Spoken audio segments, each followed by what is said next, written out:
Deep inside a cave in southwest England, archaeologists made a discovery that left them silent. Bones, hundreds of them, stacked carefully on the cold cave floor. But these weren't animal bones. These were human bones, skulls, ribs, thigh bones, tiny finger bones from children.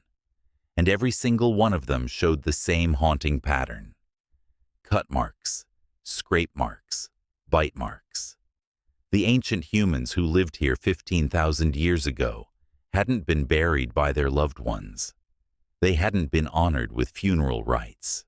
They had been butchered, cooked over open fires, and eaten by other humans. Today we're going deep into the ancient world to uncover one of the darkest truths about our prehistoric ancestors.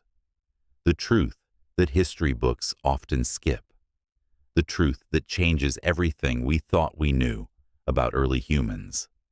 For tens of thousands of years, ancient humans ate each other. They consumed their enemies. They consumed their friends. They consumed their own families. And by the end of this video, you'll understand exactly why they did it. The story begins in Gough's cave, a wide stone shelter carved into the limestone cliffs of Cheddar Gorge in southwest England. 15,000 years ago, when ice still covered most of Europe, a small group of ancient humans found shelter here. They were hunter-gatherers. They hunted wild horses that roamed the cold valleys outside the cave. They speared red deer at the streams. They gathered roots and berries from the sparse forests. They sat around fires deep in the cave at night, sheltered from the freezing wind. But they did something else here too, something archaeologists wouldn't fully understand for over a century. When the ancient hunters of Gough's cave brought back a body, they didn't bury it. They didn't burn it. They processed it. The skull was placed carefully on a flat stone.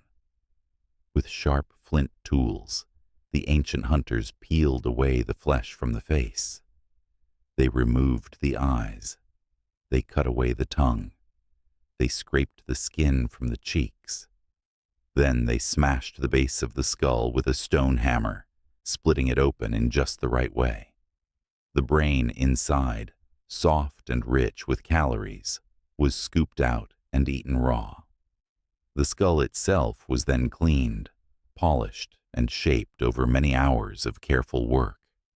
The edges were trimmed perfectly straight. The bone was rubbed smooth with stones. By the time they were done, the skull had become a perfect drinking cup, a bowl carved from the head of another person.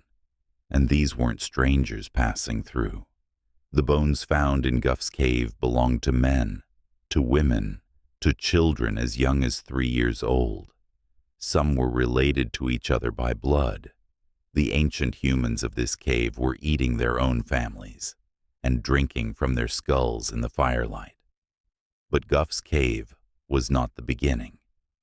To find the oldest evidence of human cannibalism, we travel much further back in time, to a hillside in northern Spain, a place called Atapuerca. Deep beneath the earth, in a chamber called Gran Dolina, archaeologists uncovered something that completely rewrote prehistoric history. Bones, 800,000 years old, belonging to an ancient species called Homo antecessor. These were not the people we are today. They were shorter, with stocky, muscular bodies, stronger than any modern athlete. Their skulls were thicker. Their teeth were larger. Their brains were smaller. They lived in a world filled with cave bears the size of small cars, saber-toothed cats, giant hyenas that could crush bones in a single bite. The world of Homo antecessor was a constant battle for survival. And these ancient humans ate each other. The bones found at Atapuerca showed the exact same butchering marks as the deer they hunted. Cut marks at every joint, scrape marks on the long bones, skulls smashed open to extract the brain, hand bones with tooth marks where humans had gnawed the meat off the fingers. The bodies of children were processed alongside the bodies of adults.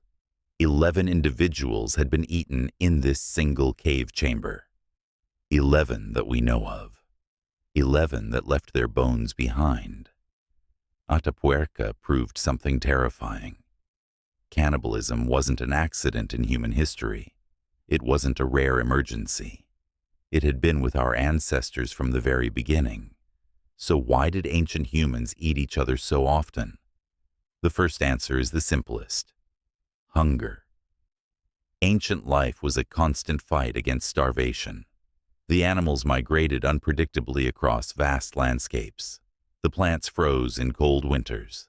Drought killed entire forests. Storms destroyed seasonal hunting grounds in a single night. When food disappeared, ancient humans faced an impossible choice. Watch their children die slowly over weeks of starvation, or eat the dead bodies that were already there. The bodies of the elderly who had died first. The bodies of those who didn't survive an injury. The bodies of family members who froze in the freezing nights. The body would rot in days. The meat would feed the tribe for weeks if preserved properly. The bone marrow alone, rich in fat and calories, could keep a starving family alive through the worst part of winter. Refusing to eat the dead meant the living would join them, but survival was only one reason.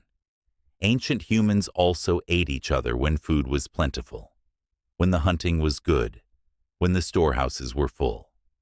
They did it for ritual. To ancient humans, the world was full of invisible forces. Spirits lived inside every animal, every tree, every stone, and the most powerful spirits of all lived inside people. When someone died, ancient humans believed their spirit didn't simply vanish. It remained inside the body, inside the flesh. Their courage, their wisdom, their hunting skill, all of it was contained in their physical body. So when a brave warrior fell in battle, his tribe would consume him with great ceremony. They believed his bravery would flow into them. When a wise elder passed away, the village would gather to share his body. They believed his wisdom would be preserved inside the next generation. When a beloved child died, parents would sometimes eat parts of the body to keep them close, to never lose them. This was funeral cannibalism. It was sacred.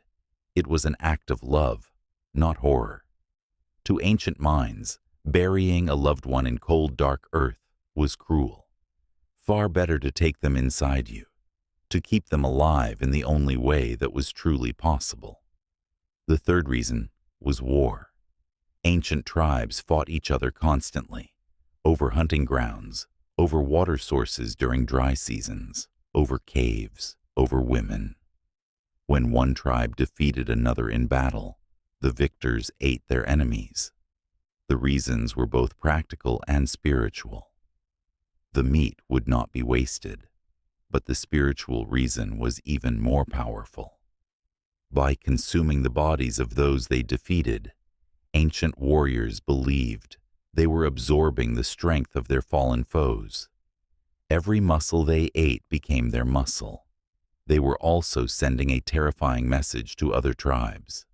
Other tribes knew what would happen if they attacked. Their bodies would be eaten. Their souls would be trapped inside their enemies forever. War cannibalism was psychological warfare. It made ancient warriors more feared, more untouchable. And then there were the skull cups. Across the ancient world, in caves separated by thousands of miles, archaeologists keep finding the same thing. Human skulls shaped into drinking vessels. The technique was always the same. The skull was cleaned of all flesh. The lower jaw was removed. The base of the skull was trimmed away. The inside was scraped completely smooth. Ancient humans then used these skull cups in their most important ceremonies. They drank water from sacred springs. They drank fermented honey at celebrations. They poured blood into them as offerings. Drinking from a skull was not horrifying to ancient humans. It was an honor. It meant the person whose skull you held was still part of the tribe, still part of every meal.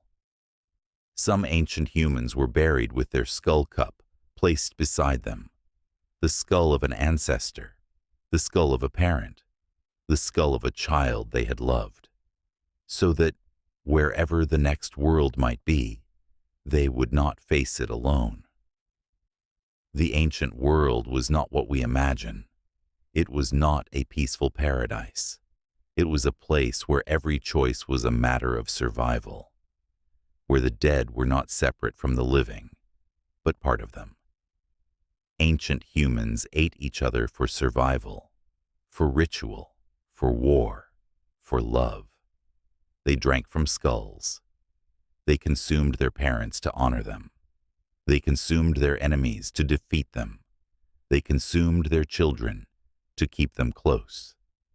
The bones they left behind in caves all over the earth tell us their story still.